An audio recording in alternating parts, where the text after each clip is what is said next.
What's up, dummies? Today we're about to react to the most painful drive-through deaths ever. Look at this. Somebody was apparently going through Wendy's and somehow they got their head chopped off. These are going to be crazy stories of people who were just going through the drive-through, getting a burger, getting a sandwich, getting some french fries, and then they died. This video is probably going to get deleted by YouTube, so if you're watching this, you should feel special. Let's go. Most painful drive-through deaths. Sylvester Zotala. 2018. Sylvester Zotala pulled his SUV into a... Okay, hold on, bro. Why the hell are you going to McDonald's? You need to go to the barber, bro. You look like Shakespeare, bro. What the hell is that? George Washington haircut ass. All right, I need to stop. I just started the video and I'm already being rude. All right, I'm not going to pause the video the rest of the time. Promise. Let's go. Let's see how this guy died. Drive-through in the Bronx. The 71-year-old real estate businessman was known for his tough approach to business and connections to organized crime families in New York. As he waited for his order in the vehicle, he had no... Bro, what type of car is that, bro? That's the worst car ever. Bro, I hope somebody crashes into you. He was being tracked by a GPS device planted on his car weeks earlier. Zotala had survived multiple attempts on his life in the previous year. Wait, in November what? 2017, he was stabbed in the neck and chest outside his home. In December, 3 men invaded his house, stabbed him, and cut his throat. Somehow, he survived both attacks. Bro, this dude, bro, maybe I need to get a haircut like that. How the hell are you, bro, what the? Okay, so people are trying to kill this guy because he's got a ton of money. That's crazy, bro. The world is crazy. Let's see what happened at McDonald's. But this McDonald's was his final time would be different. As Zotala's SUV idled in the narrow drive-through lane, a dark sedan pulled up alongside him. Bro. The driver's window lowered. Within seconds, 5 gunshots were fired at point-blank range. The bullets tore through the side window of Zotala's vehicle, striking him in the head, chest, and shoulder. The shots were precise and clearly intended to guarantee death. There was no chance of survival. As blood spread across the interior of the SUV... Bro, did it shoot into the McDonald's? Imagine you're just like cooking. Let's say you're cooking McDonald's. You're just like, you know, sizzling the nuggets or whatever. I don't know how they cook that stuff. It's probably pre-made.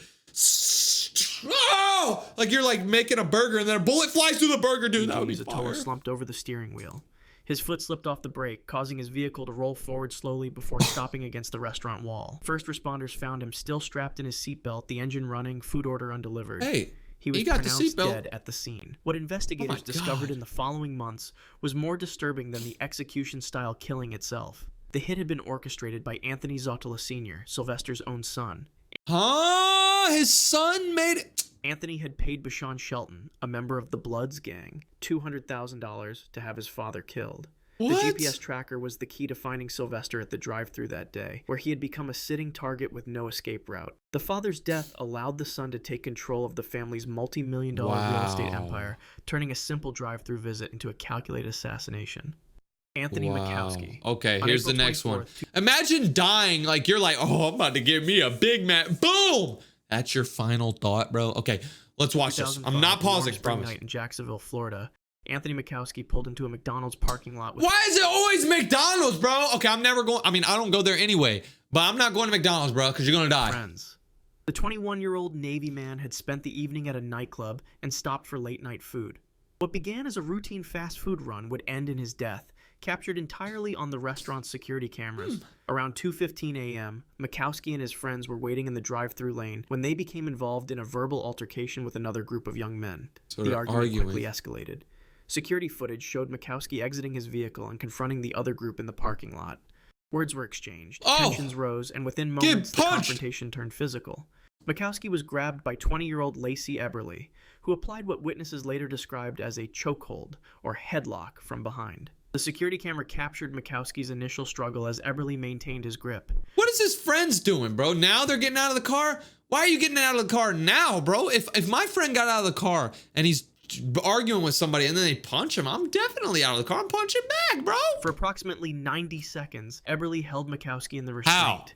How? What is his friends doing? 90 seconds, bro. If my friend was getting choked out, he would probably get choked out for 3 seconds before I came over with a flying... Bro, what was his friends doing, bro? Were they that hungry? You wanted your McDonald's that bad? You're like, oh, hold on. My friend's about to die from not being able to breathe. Wait, one more minute? All right. Hold on. One more. Like, what the... Medical examiner would later determine this caused a fatal interruption of blood flow to Makowski's brain. Oh my God. In those critical seconds, oxygen deprivation began causing irreversible damage. Witnesses reported seeing Makowski's face turning purple, his legs kicking less and less as the seconds passed. By the time Eberly released his hold, Mikowski collapsed to the pavement, unresponsive. Look at how shocked he looks. He just choked him out and now he's dead. He's going to jail. But what are your friends doing, bro? Mikowski, you got to get better friends, bro. He's like, oh no. Bro, I'm not doing that. If my friend's choked out on the ground, I'm put. Oh my God. Put me in one of these situations. Attempted CPR, but the damage was already done. Paramedics arrived within minutes, finding Mikowski without pulse or respiration. He was transported to Shands Jacksonville Medical Center, where he was pronounced dead. The autopsy revealed Mikowski had died from asphyxiation due to compression of his neck blood vessels. Despite the clear video evidence of the incident, prosecutors declined to file criminal charges, ruling that Eberly had acted in self-defense. This decision sparked outrage and eventually led to a civil lawsuit from Mikowski's family, challenging how a fast food argument had turned into a death sentence. So what happened to his friends, though? Like, why were the friends just sitting there? Anthony Tony Isles. That's so On September 8th, right. 2021, Anthony Isles pulled his vehicle into a McDonald's. Did never go to McDonald's again, guys. drive-thru in Vancouver, British Columbia. My God. The 42-year-old elevator mechanic was making a routine stop for breakfast before heading to work. He had just celebrated his wedding anniversary days before, and photos on social media showed a happy family man with his wife and 2 young children, ages 8 and 6. As Isles reached the payment window, he handed over his bank card to pay for his meal. The transaction complete, the employee returned his card, but instead of landing in Isles' hand, it fell to the ground outside his vehicle. Okay, hold on. What's going to happen here? He gave him the card. He dropped it. I've done that before. Hold on. And I didn't die. I dropped my card, and then I got out of my car and got the card. Yeah. It was a small mistake that would have fatal consequences. Isles put his car in park, but left the engine running as he opened his door to retrieve the card. Okay. What happened next was captured on the restaurant's surveillance cameras. As Isles leaned out to reach for his card, his vehicle suddenly moved forward. The gap between his SUV and the building's brick wall rapidly closed. In a split second, Isles became pinned between his car door and the restaurant's structure. Oh my God. Bro, he forgot to put his car in park. He got out and then grabbed it, but then his door was behind him and the brick wall of the building was there. So it was like pushing him into the brick wall. He didn't know where. Oh my God. That used to be one of my biggest fears as a kid. I would always see, like, in games or movies, like, you're in a room, right? And then the walls start closing in. Imagine that. You're in a room and the walls are closing and you're like, holy, what the hell do I do? Oh, and then it just gets closer and closer and you're like, yeah, and you explode. That actually happened to this guy at a McDonald's. Oh! Sure. The pressure immediately crushed his chest and abdomen, restricting his ability to breathe. Drive-thru staff heard his initial cry for help and rushed outside, but found themselves unable to move the vehicle. Man, get in the car and reverse! The deadly compression. For several agonizing minutes, Isles remained conscious, trapped in the narrowing space as his vital organs were compressed. Oxygen deprivation began affecting his brain as he struggled for breath against the immovable wall and weight of his own vehicle. By the time emergency responders arrived and managed to move the vehicle, the damage was catastrophic. Despite immediate medical attention, Anthony Isles was pronounced dead at the scene from a traumatic asphyxiation and internal injuries. I feel bad for his wife and his kids. He just said he just got married and he had 2 kids, a beautiful wife. And dude, imagine, like, it was in the morning. He went to go get breakfast. And then imagine his wife probably sleeping in. And then she gets a call. Hey, your husband died at McDonald's. Oh my God, bro. The Vancouver Police Department later determined that he had likely bumped the gear shift while reaching down, causing the vehicle to lurch forward while he was partially outside it. What should have been a mundane breakfast stop had turned deadly in mere seconds over a dropped bank card. Richard Lowry. It's better not be McDonald's. 2022, I swear. Richard Lowry celebrated his 86th birthday with family in Olathe, Kansas. After the gathering, the elderly man decided to treat himself to a meal at a local McDonald's drive-thru. You get it? It was a cool autumn evening when Lowry pulled his silver Honda sedan into the narrow lane of the restaurant. Friends would later describe him as an active senior who still enjoyed his independence despite his advanced age. As Lowry reached the payment window and prepared to order, he accidentally dropped his eyeglasses from the vehicle. The prescription glasses fell just outside his car door, close enough that he thought he could retrieve them without leaving his vehicle. Security camera footage later showed Lowry opening his door and leaning out while still seated behind the wheel. Don't tell me the same What he didn't thing. realize was that his foot was slipping off the brake pedal.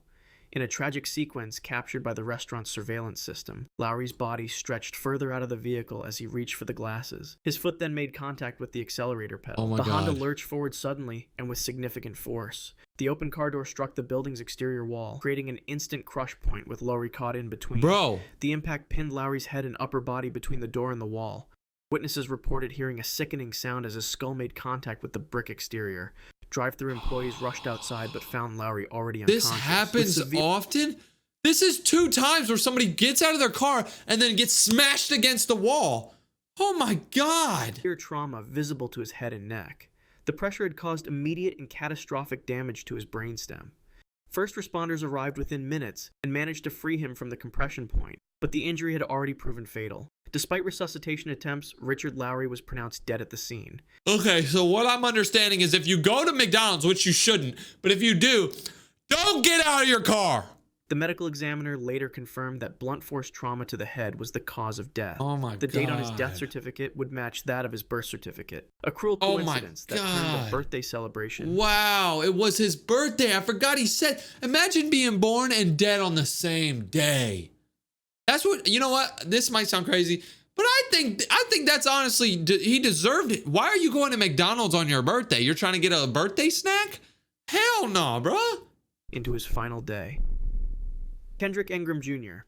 All right, if this is McDonald's, I swear it's not going to be. It's got to be Burger King or Wendy's or something, right? Not McDonald's. 26, 2022, temperatures in Columbus, Georgia reached a sweltering 96 degrees Fahrenheit. That's hot as hell. 3-year-old Kendrick Ingram Jr. spent the day with his grandmother and other family members, visiting church and running various errands. The little boy, known for his bright smile and energetic personality, had no way of knowing that this ordinary Sunday would be his last. Oh, it's a little kid. After a day of activities, the family stopped at a Wendy's drive-thru around 5:30 p.m. Wendy's! Let's go. We got Wendy's. We got Wendy's. Kendrick's grandmother was driving the SUV with several other children inside.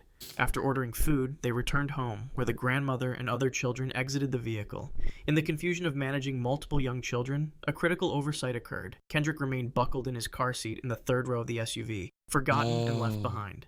For the next 2 hours and 45 minutes, the temperature inside the vehicle climbed rapidly. Scientific studies show that on a 96-degree day, the interior of a parked car can reach 124 degrees in just 30 minutes. After 1 hour, temperatures can exceed 140 degrees. Kendrick was trapped in these escalating conditions, unable to free himself from his car seat. The physiological effects would have been swift and severe. Medical experts describe how a child's body temperature rises 3 to 5 times faster than an adult's. As the heat intensified, Kendrick would have experienced increasing distress. His breathing would have become labored as his body attempted to cool itself. Dehydration would have set in rapidly, causing his heart to beat faster while his organs began to shut down. Around 8:15 p.m., Kendrick's uncle borrowed the SUV to make a food run, returning to the same Wendy's drive-thru. While waiting in line, he discovered the child's motionless body still strapped in the back seat. Oh, hell, that's one of the worst stories I've ever heard, bro. Oh my God. Okay, hold on. I gotta pause, bro. Wait, what? This 3-year-old kid was hanging out with his grandma all day and his other 2 siblings. He had like, him and a bunch of his cousins and siblings were hanging out with his grandma. This happens all the time. They go get food from Wendy's. All the kids are hungry, right? She gets the kids out of their car, but she forgets the one in the back seat. He's outside in 95-degree weather in the car. Oh my God. He ends up passing away in the back seat, just like melting, right? Then the grandpa comes and uses the car, goes to the drive-thru again to get more food. And then, oh my God, he's just like ordering. Yeah. And then like he looks, oh my, I can't even, that is one of the craziest things I've ever heard. Wow. He immediately drove to the emergency room, but it was too late. Hospital staff pronounced Kendrick dead from hyperthermia. His small body had simply been unable to withstand the extreme heat. Inside the closed vehicle, with no water and no means of escape, the toddler had suffered a slow, agonizing death while his family remained unaware just yards away. Look at this, bro. They're inside playing with each other. And like, I bet he could see them. I bet he was like, please. But he was in his car seat and he's like 3 years old, so he doesn't know how to get out. Oh my God, bro. Charles Wood Jr. Okay. On December 20th, 2018, a cold winter night in St. Louis, Charles Wood Jr. pulled his car into a Jack in the Box drive-thru. Jack in the Box? Who the hell eats Jack in the Box? Drive-thru. The 20-year-old was a former high school football player who worked at a local factory. Friends described him as outgoing and quick to smile. It was around 10 p.m. when he placed his order at the speaker box, then drove forward to the payment window. When Wood reached the pickup window, the employee handed him his food order. But there was a problem. The bag was just out of his reach. Rather than opening his door and stepping out, Wood chose to remain seated while extending his upper body out of the driver's side window. Security camera footage would later... He should have watched this video, bro, because if he watched this video, he would have known not to do that. ...show him stretching his arm toward the bag, fingers outstretched, as the employee tried to close the gap. What happened next occurred in mere seconds. As Wood leaned further out, his foot apparently slipped off the brake pedal. The car was still in drive with the engine running. Witnesses reported seeing the vehicle suddenly lurch backward in an arc. Before Wood could pull himself back inside, his car slammed into a tree situated near the drive-thru lane. The impact caught him between the driver's door and the tree trunk. This dude was in reverse. So he pulled up to the window and then he was like, oh snap, I'm not that close. So he put it in reverse and then tried grabbing it. Grabbed it. Oh, I can't grab it. He reaches out. He gets off the brake. So then he starts going in reverse and he's hanging out the window and then boom, gets smashed in between a tree. Oh my God. The collision immediately compressed Wood's torso, head, neck, and legs. Oh my God. Bystanders rushed to help, but the position of the vehicle made it nearly impossible to free him quickly. Bro, I would have. Wood was conscious for the first moments after impact, gasping for breath as the pressure on his chest increased. Employees and customers tried desperately to move the car, but without equipment, they could not generate enough force. Emergency responders arrived within 6 minutes, but found Wood unresponsive at the scene. Despite their efforts to extract him and begin life-saving measures. What the hell is that, bro? You trying to put toilet paper on him? Okay, yeah, I'm never going to drive through.